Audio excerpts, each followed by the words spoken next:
James Ferraro is one of my favorite modern electronic artists. He's genuinely funny and a genius sound designer, but what I love about him in particular are the themes and ideas that he explores in his music. Themes include technology and its effect on others, consumerism, the change of traditional roles in society with the birth of technology, and many, many more. Ferraro has explored these topics in a wide range of genres with a wide range of musicians using a wide amount of names, and I may have heard about 6% of everything that he has put out, and I do know that I need to catch up, and I will eventually, I promise. Though he is so eclectic, one of the main themes that keeps appearing in his works is sounds of the early internet and music. Ferraro's most famous album, Farside Virtual, is an exploration into these ideas. He calls the music that inspired the record the social lube for capitalist transactions. There is a nostalgic twang to the album's sound.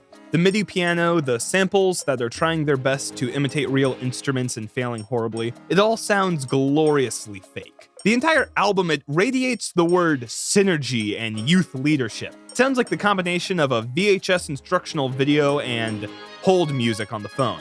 However, it also sounds overly cheerful and inoffensive, but also greatly uncomfortable. The listening experience makes you want to turn your back and make sure that no one else is there, or to make sure that you haven't been transported into Sim City or a GeoCities website. It's inoffensive, but highly uncomfortable. And there are also all these other weird points of the album that make it really interesting to talk about. Like, originally it was going to be sold as a bunch of ringtones, where, we don't typically expect high art to come from. There are so many great ideas in this album, and this is not the last time I will talk about it, so get ready when I make the actual video and I go over all the interpretations that I've seen about this album. As much as I love Farside Virtual, I do find it to be more interesting than enjoyable. Every time I listen to this album, I find myself scratching my chin and finding a new aspect to think about. However, I've never said, I want to groove tonight, yo, put on Froyo and Cellular Bits.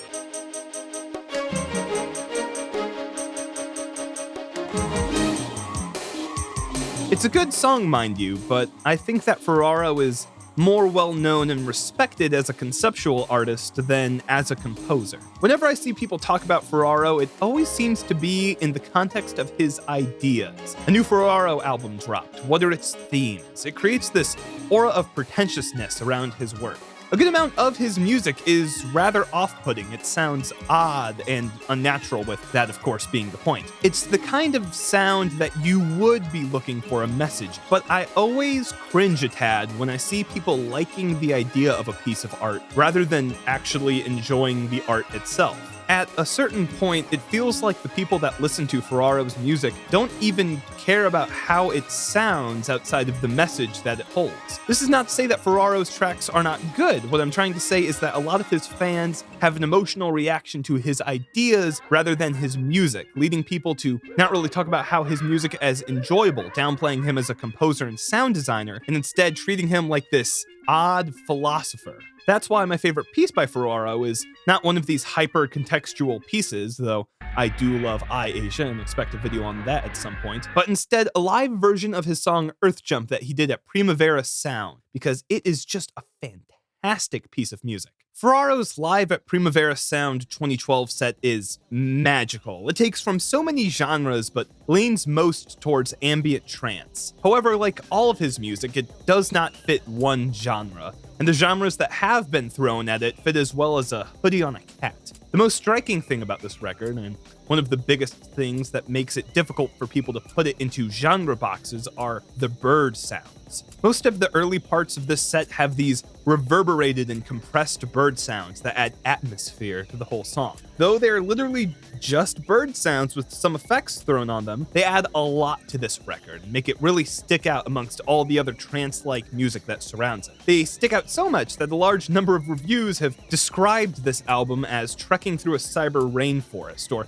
playing an insane PS1 game. All of this atmosphere is brought by just adding one track to the mix, but it does everything. Speaking of the cyber in the cyber rainforest, the synth work on here is fairly normal, but it gets the job done. Ferraro is rightfully praised for his incredible sound design, and we don't really get that here, but what we do have serves the song just fine. We have this bright top voice that gives us this melodic pattern that's repeating over and over again. There's that choir sound that is in every sample-based synth ever built, a general pad sound, drums that are particularly inoffensive with them just laying out a 16th note groove outlying 2 and 4, and someone saying yo over and over again. All of these sounds could be made on whatever DAW and soft synths that you use, but they all serve the atmosphere perfectly. They don't need to be grand and flashy and complex when they all work so well together. For most of the first part of this album, it just fades between these simple sounds. The birds fade away, the melodic duty's taken up by the choir, stuff drops out. It's not the most well-explored interactions between these instruments, but I don't think that Ferraro is trying to see the maximum potential that he can get with these instruments interacting with each other. He cares much more about creating a soundscape for us to get lost in, and he does that incredibly well. Like most of Ferraro's works, Live at Primavera Sound 2012 invites us to get lost in this piece. Think of it as having a world that we can walk around and explore it. The minimalist repetition paints a picture of this place we are walking through, and as we walk, we see these interesting events. We hear these synth sweeps.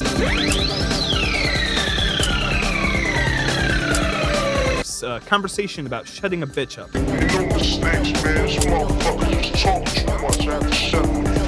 And buried but still absolutely there, some throat singing. The throat singing is the most impressive of these samples in my opinion, because of how perfectly it blends with all the synths going on around it. It's a rich and lush texture that really gives this trance atmosphere some dimensions, but it's always in the background, hidden until it gets its time in the spotlight. The most infamous part of this album, and the part that everyone always says is the just jaw-dropping beautiful part, is the throat singing transition that brings us to the next part of the song. Everything is cut except for this string sound that we bask in for a few seconds, and then the throat singing comes in, nothing hiding it, and it just floors me every single time.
Eventually, more instruments come back in, and we go back to this insane B section to carry out the song.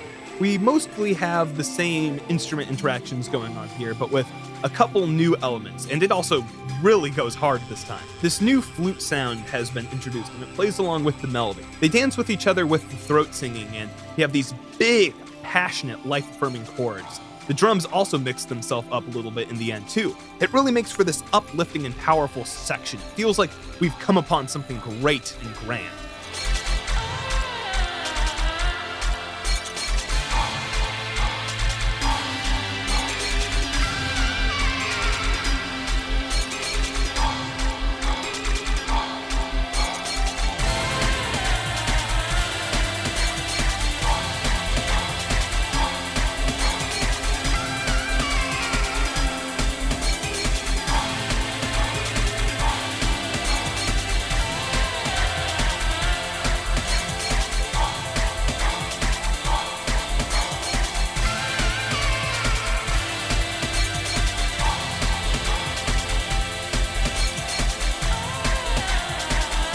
To close out this set, we have this more odd and experimental section.